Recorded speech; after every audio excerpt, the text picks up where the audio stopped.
Hi guys! We will go swimming together with Katie. How to do? 1, 2, 3, 4, 5, 6, 7, 8, 9, 10. Then? 1, 2, 3, 4, 5.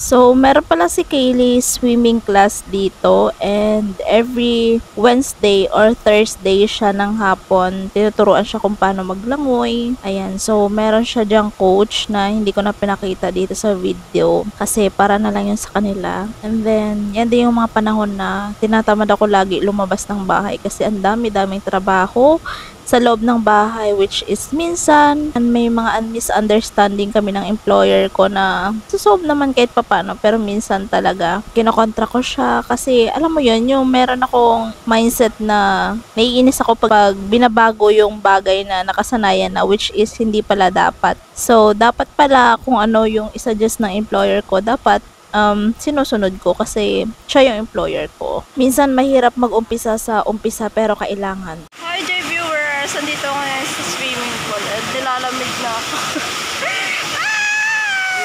Ayan o, so may gitnang oras na ako nagsiswimming.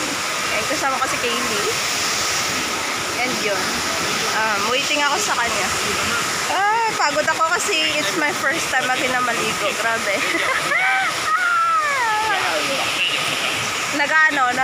Nag-uumpisa ulit ako mag-train ng sarili ko kung paano lumangoy ulit.